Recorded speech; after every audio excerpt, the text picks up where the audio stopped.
Amigos que nos siguen a través de las redes sociales, muy buenas noches, bienvenidos a una edición más de Cuadrante y hoy estamos transmitiendo desde el Senado de la República, donde pues vamos a tener una charla muy interesante y yo agradezco que nos regale estos minutos para Cuadrante al presidente del Senado de la República, Alejandro Armenta Mier. Senador, muchísimas gracias por tu hospitalidad, por recibirnos aquí en el Senado y pues bienvenido. Gracias a ti. Al contrario, Alejandro, me da mucho gusto recibir en el Senado a Cuadrante, a todo tu equipo de producción y poder compartir las tareas que en el Senado, en esta fase, con la representación de la Comisión Permanente tenemos. Senador, pues antes de entrar en materia, en los temas que traemos aquí para platicar contigo, platicarte, que nos comentes cuáles son los temas que se quedaron pendientes de la última instalación del Senado. Sabemos que hoy hay una comisión permanente, va a concluir funciones en unas semanas. Cuéntanos cuáles son los temas que están pendientes y que se van a quedar pendientes en esta comisión permanente, para la gente que nos está viendo. Bueno, han sido 3 meses con una semana del periodo de receso, donde diputados y senadores integran la comisión permanente. Nos quedan 3 semanas, 3 sesiones prácticamente. Estamos concluyendo una agenda de seguimiento de los temas que se tienen que turnar a diputados y a senadores para que una vez que empiece el periodo, el 1 de septiembre, en el último año del trabajo legislativo de esta legislatura, que son 2 para los senadores, y en ese sentido compartirte, Alejandro, que, por ejemplo, uno de los temas centrales que tendrán que analizarse para el siguiente periodo es el asunto de la ley de aguas. Es importante la revisión de la Ley Nacional de Aguas y una serie de nombramientos que están atentos, están pendientes ahí. Esta semana seguramente procesaremos un total de 57 nombramientos con respecto a lo contencioso administrativo.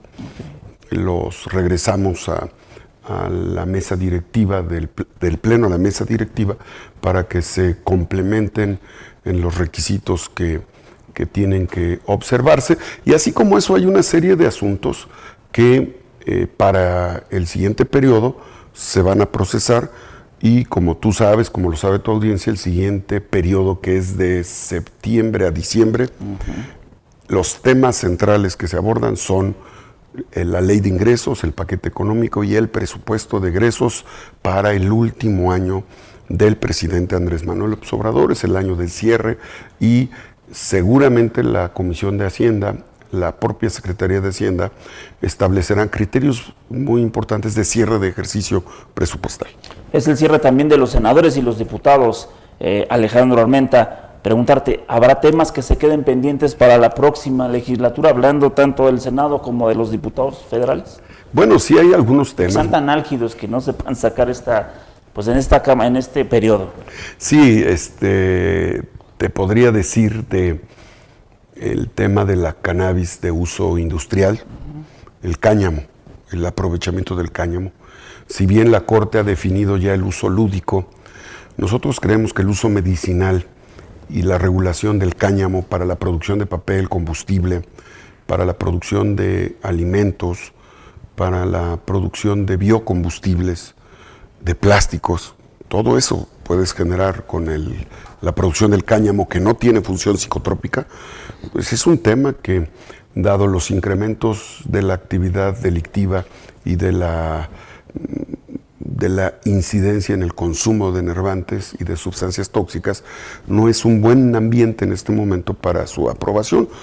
Sin embargo, nosotros seguiremos haciendo el esfuerzo en este último año legislativo para que se apruebe el uso industrial del cáñamo.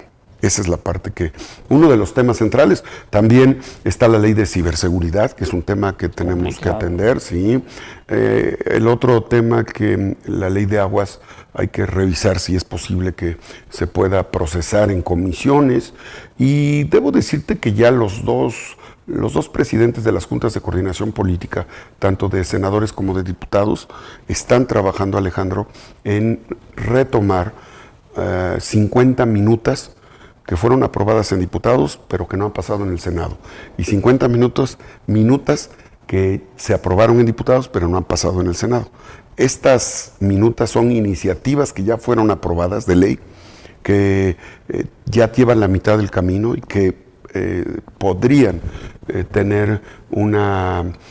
podrían ser parte de una agenda para la aprobación el próximo. O sea, se van a quedar en la congeladora. Sí, evitar que se queden en la congeladora. La idea es que evitar que se queden en la congeladora.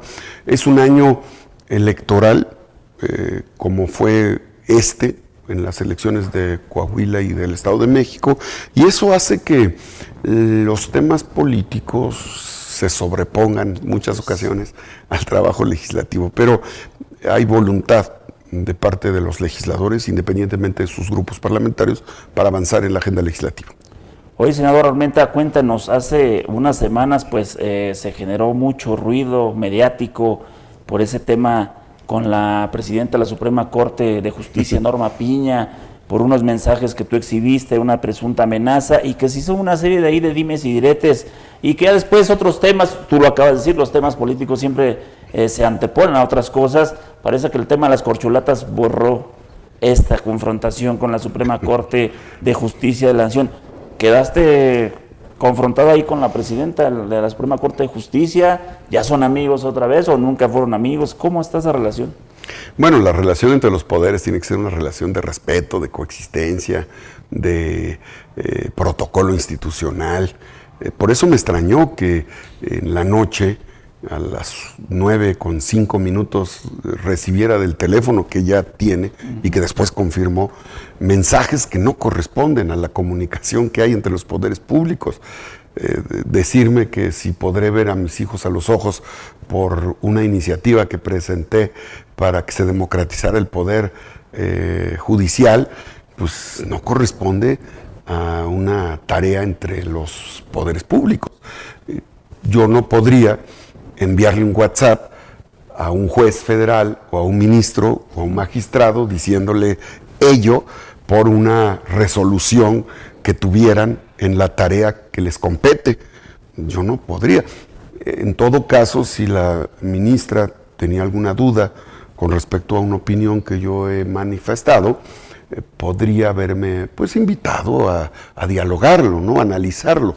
Pero hacerlo así, pues se considera como una presión, como una intromisión, y desde luego no es correcto.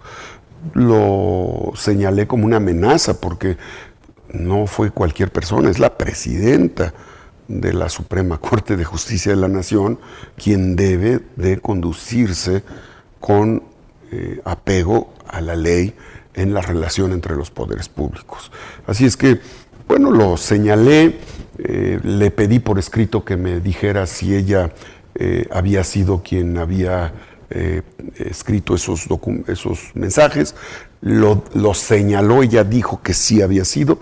No me contestó un oficio de petición fundado y motivado en el artículo 8º constitucional, violando la propia Constitución, pero bueno, pues ya queda en ella. Los poderes públicos, los integrantes de los poderes públicos debemos de tener una relación de respeto. Hay ocasiones que se logran relaciones de amistad, pero no es el propósito establecer una relación de amistad. Por eso es que sigue de mi parte una relación institucional con ella de respeto, claro. Senador, pero vámonos hay un origen de estos WhatsApp, más allá de la amenaza que tú mencionas, hay un origen. ¿No ves esto como parte de la polarización? El hecho de ver ya confrontado al Senado de la República en la figura de Alejandro Armenta, a la Suprema Corte de Justicia de la Nación en la figura de Norma Piña, ¿no es el resultado de la polarización generada y del discurso tan agresivo, tan violento de Andrés Manuel López Obrador? Porque eso tiene el origen ahí. Finalmente parecía que hay una lucha entre Andrés Manuel y la presidenta de la Suprema Corte de Justicia, y ustedes pues lo tienen que apoyar porque son del mismo movimiento, son institucionales, y pareciera que ese es el origen, senador. El origen de la molestia, quiero entenderlo así, y el origen de los WhatsApps que me envió la presidenta es porque un mes antes yo había presenté una iniciativa de modificación a la Constitución y una iniciativa de modificación a las leyes secundarias en materia judicial para que la elección de los jueces, magistrados, ministros de la Corte se hiciera democráticamente. Pero que es la que está impulsando Andrés Manuel, digamos, finalmente. Sí, pero yo presenté también una iniciativa donde buscamos que sin menoscabo de la idoneidad, es decir, deben de ser abogados, abogadas los que integren las ternas, sin que se convierta en en un proceso electoral donde intervengan los partidos, que los ciudadanos, así como reciben la boleta para elegir gobernador, diputado federal, senador, presidente de la República, puedan recibir la boleta de los ministros, magistrados o jueces federales, y que estos sean dados a conocer a través del órgano electoral, no a través del partido, y que se den a conocer sus fichas curriculares y el procedimiento por el cual fueron declarados idóneos, y que los ciudadanos puedan elegir. Esto no es extraño porque en Bolivia, en España, en varios países, en Estados Unidos, bueno, en los municipios de nuestro país, el juez municipal o el juez local se elige en asamblea. Y eso es importante porque hoy en día el Consejo de la Judicatura, que es el órgano regulador de la Suprema Corte, está depositada en la misma persona. El órgano que fiscaliza el actuar de los magistrados y los ministros es el presidente del Consejo de la Judicatura, es el mismo presidente de la Suprema Corte de Justicia. Entonces no hay quien evalúe, no hay quien supervise, no hay quien revise si la conducta de un magistrado, de un juez, se da o no con estricto sentido a la responsabilidad legal que ellos tienen. Senador, pero se habla precisamente de que esta elección de magistrados, hacerlo por el voto a la ciudadanía, también era una forma de Andrés Manuel de manosear a los perfiles, porque si bien se pueden elegir, bueno, también sabemos que desde la presidencia se podía manosear. Ese es el sentido que le estaba dando incluso la oposición, y muchos grupos, los propios magistrados, se pusieron en contra por esta percepción de que Andrés Manuel, el último, pues quería manosear la designación de jueces.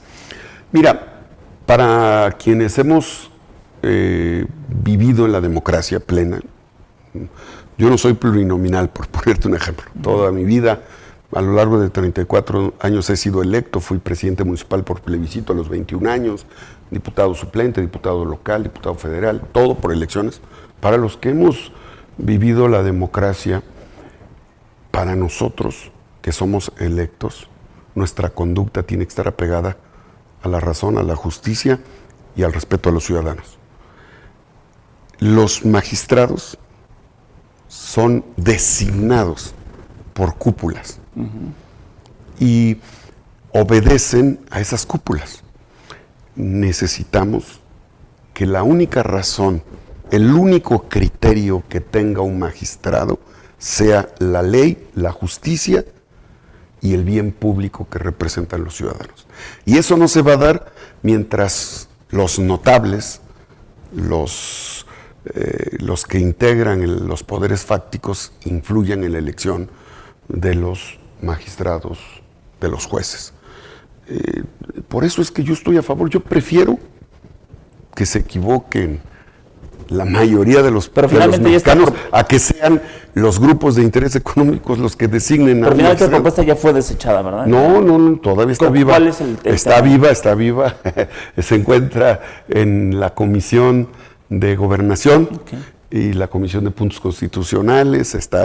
La vamos a retomar en septiembre. Y bueno, pues... Va a ser de los temas que va a traer. Sí, seguramente me volverán a escribir que si puedo ver a mis hijos a los ojos. Y sí, ayer di una rueda de prensa y estaba mi hijo acompañándome y me preguntaron, un medio me preguntó, oye, sí, aquí está mi hijo, a ver, hijo, vamos a jugar un ciego, ¿cómo le llaman? Cuando te confrontas la vista, ¿no?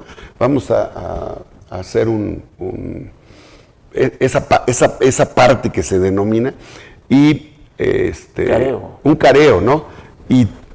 Y lo hice con mi hijo, ya ves, sí lo puedo ver a los ojos.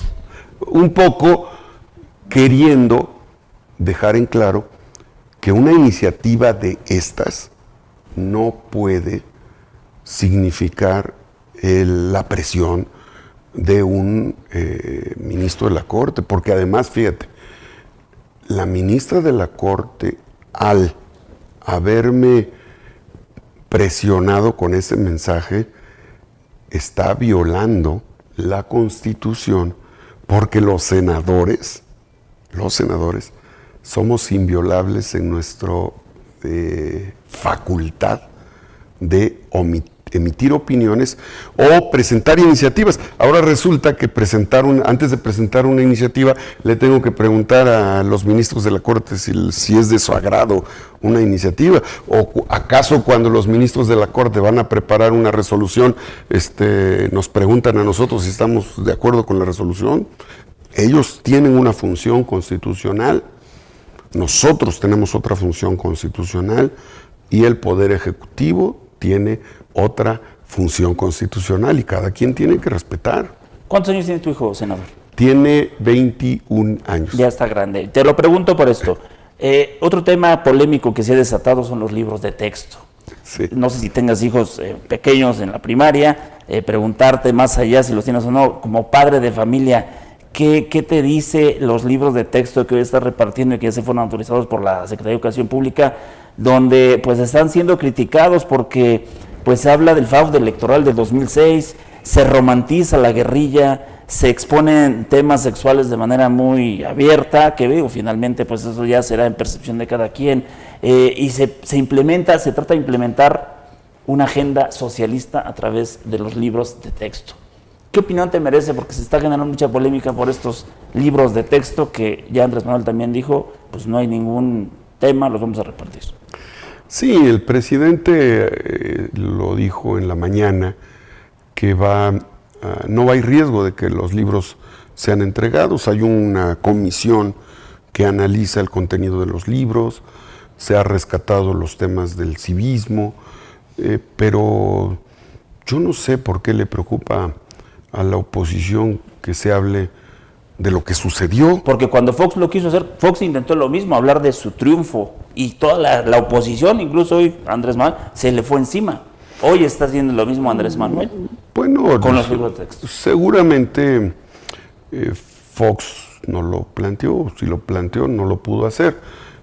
Aquí el tema es que el hecho del 2006 es un hecho demostrado, comprobado, y la historia refleja esos datos, esas cifras. Así es que yo siento que es más un tema de orden político, es más un jaloneo entre partidos. Y yo como presidente de la mesa directiva tengo que ser prudente para no estar en una postura partidaria, más bien en una postura institucional como presidente del Senado, ¿no? Estamos platicando con Alejandro Armenta, él es presidente del Senado de la República. Vamos a un corte comercial y regresamos ya con el cierre de esta entrevista. Muchísimas gracias a la gente que nos está sintonizando. Vamos a un corte comercial. Disfruta de deliciosos platillos en los pueblos con sabor de Hidalgo. Prueba los escamoles, el zacahuil, el chimbó, la barbacoa, los pastes y claro, el pulque, porque una buena bebida nunca puede faltar. Hidalgo tiene algo irresistible para ti. Regresamos a Cuadrante, estamos aquí en el Senado de la República platicando con el presidente del Senado, Alejandro Armenta Mier. Una entrevista muy interesante y yo le agradezco mucho. Estábamos hablando de los libros de texto, pero de los libros de texto, senador, tenemos el tiempo muy corto. Te agradecemos porque sabemos que traes una agenda también muy complicada y vamos a darle curso a lo que nos falta para cerrar la entrevista. Oye, preguntarte, ¿qué opinas de este informe de la DEA que habla de que gran parte del territorio de México está controlado por el crimen organizado? Y más allá de un informe, senador, de una agencia de Estados Unidos, pareciera que esta violencia, esta presencia de los cárteles, pues incluso es comprobable en las notas, en las noticias que diariamente vemos. Pueblos totalmente abandonados porque la gente ha tenido que salirse de comunidades enteras por este clima de violencia que implementa el crimen organizado. Lo primero que te comentaría, Alejandro, es que sin minimizar el problema de la inseguridad que hay en nuestro país, y que no se trata tampoco de endosarlo al pasado, pero sí decir que Genaro García Luna, desde la presidencia de la República, operaba la complicidad de los grupos delictivos desde el poder. El presidente Andrés Manuel ha enfrentado este flagelo, pero yo llamaría a la reflexión a tu audiencia, porque Estados Unidos, ¿con qué calidad moral puede calificar a México? ¿Con qué calidad moral, si las armas que introducen de manera ilegal para proteger la ruta del flujo de nervantes hacia Estados Unidos, la protegen con armas que ellos venden y que para ellos es un negocio? Cada arma, cada bala que significa la sangre y la muerte de un mexicano está hecha en Estados Unidos. ¿Y cuándo sabremos que llegando la droga a suelo norteamericano se castiga o se persigue o se desmantela a la banda de delincuentes y narcotraficantes que distribuyen la droga en todo Estados Unidos? ¿Cuándo sabremos cómo es que el 70% de la droga que llega a Estados Unidos por el Pacífico y por el Golfo es detenida a través de esta tecnología de punta, tecnología, pues ya es inteligencia artificial que tienen los drones, los satélites, que a través del espacio pueden detectar cualquier tipo de barco, embarcación que ingresa de manera ilegal a las costas estadounidenses y que no todos son suelo mexicano. Entonces, yo lo primero que diría es que Estados Unidos no es quien tiene calidad moral para hablar de. Y hace unos días escuché a un embajador estadounidense queriéndonos responsabilizar, y yo creo que lo primero que hay que hacerle al embajador es pasarle la prueba del antidoping, o sea, que esté drogado, porque pues es muy común. Acaban de aprobar, ellos acaban de aprobar el uso de nervantes en partidos de la NBA, el consumo de nervantes en partidos de fútbol y en deportistas. Para mí no tienen calidad moral. Por ningún motivo yo no acepto que un gobierno extranjero nos venga a evaluar cuando la mayoría de las empresas de armamento estadounidense son las que están financiando y protegen a los grupos delincuenciales que llevan la droga lastimando a nuestro país. Entonces, la DEA y todos estos organismos pues son instituciones que ven la viga en el ojo ajeno. Es la verdad. Espero que no me retiren mi visa por decir esto, ¿verdad? Digo, pues con eso de que ya me amenaza la ministra de la Corte, pues hay que tener cuidado. Sí, imagínate, ¿qué pensarías tú, Alejandro? Que llegas 9 de la noche, tú estás cenando tranquilo y de repente recibes un mensaje de la presidenta de la Corte diciéndote: oye, Alex, no me gustó lo que dijiste, te va a llegar la justicia. Oye, ¿qué te dijo tu hijo cuando vio ese mensaje? De que no, pues me dijo: papá, ampárate. No es cierto, no me dijo nada. Oye, senador, preguntarte sobre este tema precisamente de la violencia en México. Ya está por concluir el sexenio de Andrés Manuel López Obrador, muy polémico gobierno, ya la gente tendrá pues su mejor veredicto de cómo estuvo el sexenio de Andrés Manuel, pero se ha hablado mucho de su estrategia polémica de abrazos, no balazos. Preguntarte, ¿fallaron los abrazos y se impusieron los balazos en este sexenio? Porque pues está peor que de sangriento que el de Peña Nieto, que el de Calderón, y vaya que también fueron muy polémicos. Bueno, sin duda hay que ver la mañanera, es importante. Yo les recomiendo que vean la mañanera. Yo la veo todos los días, ¿eh? Todos los Yo no, días. porque nos atacan todos los días, entonces también sentimos pero- feito. Así como tú sientes feo que te mande mensajes la ministra de la Suprema Corte de Justicia, también nosotros sentimos feo que Andrés Manuel No, esté bueno, pero, duro todos los sí, días. pero sí vale la pena, Alex, que la revises pues para que estés informado, ¿no? Y tengas puntos de comparación. Yo veo la mañanera y veo las participaciones que tiene la secretaria de Seguridad, el comandante de la Guardia Nacional, veo los reportes de las incidencias de delitos de fuero común, los delitos que competen al fuero federal, las diferencias que tiene que haber sobre las competencias en materia de seguridad. Y bueno, pues ahí están los reportes que los ciudadanos ven, y no sé si eso tenga que ver con el nivel de aceptación que Pero a tiene. veces eso no concuerda con la realidad, senador. No, sí hay, a ver, sí hay. Andrés Manuel presenta unos datos, incluso se ha dado casos de periodistas que lo han confrontado. Bueno, es que tú tienes otros datos. No, al pero contrario. El presidente tiene el otros presidente datos. dice, yo tengo otros datos. Por ahí un periodista le dijo, bueno, son datos tuyos, Andrés Manuel. Y Andrés Manuel incluso con datos suyos dijo, pues es que no es cierto. Parece que a veces la realidad No hay que concuerda. minimizar, no, a ver, no hay que minimizar el tema, hay que atenderlo.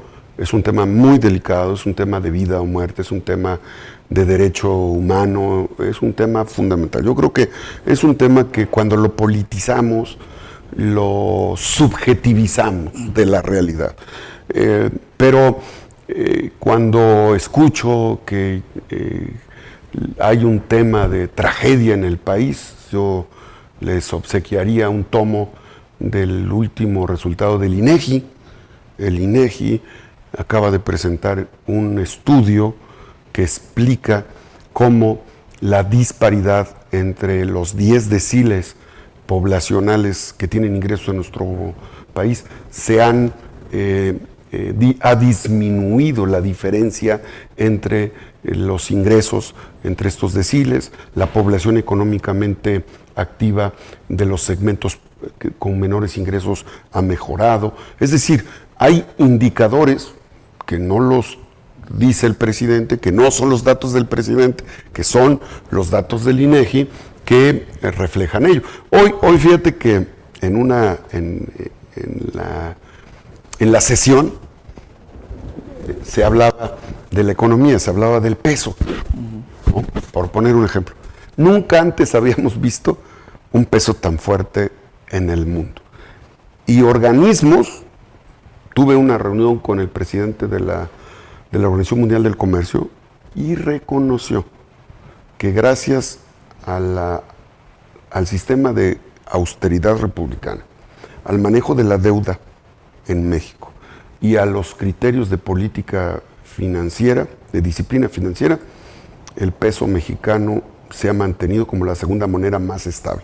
Ahora, pero la oposición al presidente dice que eso no tuvo que ver nada con el gobierno del presidente. No, bueno, yo tengo 34 años de vida pública, me ha tocado ver desde 1982 las crisis económicas, y cuando había devaluaciones o cuando el peso, pues siempre decían, o cuando había estabilidad, decían que era por el gobierno. Ahora resulta que el presidente no tiene nada que ver con la fortaleza del peso mexicano. Claro que tiene que ver, porque países como Francia, como Grecia, como Alemania, como España, se sobreendeudaron durante el COVID, y hoy están haciendo pagos de la deuda externa brutal que está generando una crisis financiera en esos países. Entonces es muy importante entender que como se acerca el proceso electoral, Alejandro, pues la polarización va a crecer, porque los partidos políticos argumentarán lo que no ha hecho el gobierno, y el partido político que representa el presidente, estás en la mesa directiva, ¿no? Yo tengo que ser aquí un senador neutral, pero yo tengo que decir como senador de Morena que a los senadores de Morena nos corresponde defender la política económica del presidente de la República.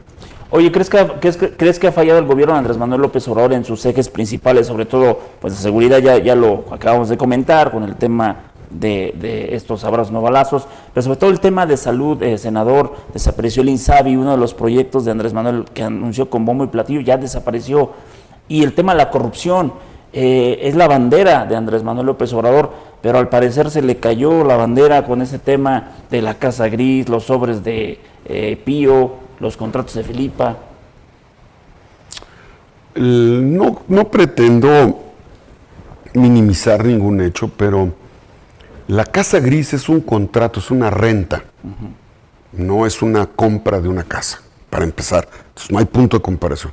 Y no hay un punto de comparación con el saqueo de Lozoya, no hay un punto de comparación con las empresas fantasmas, no hay un punto de comparación con las APPs y PPS que endeudaron a los estados de nuestro país, no hay un punto de comparación con la condonación de impuestos que le hacían a empresas fantasmas, la facturación apócrifa.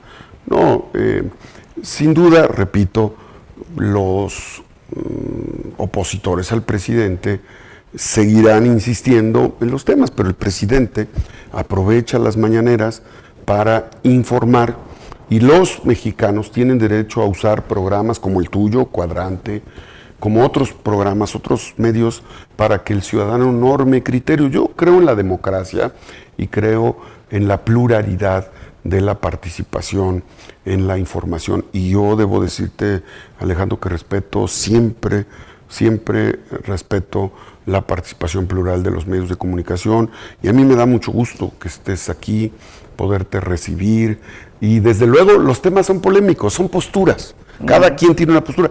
Como soy presidente del Senado, pues soy como un árbitro, ¿no? Sí, nada más que, bueno, hoy faltaba aquí otra persona para que tal vez te contestara más bueno, a ti. Como podemos organizar la próxima entrevista sí, claro, con un debate. Oye, estamos llegando al cierre de esta entrevista, senador. Preguntarte, la elección en Morena, muy rápido, ya tenemos muy poquitos minutos. ¿Hay riesgo de que pierda Morena la elección en el 2024 si se equivoca de candidato? Las elecciones son procesos que hay que cuidar.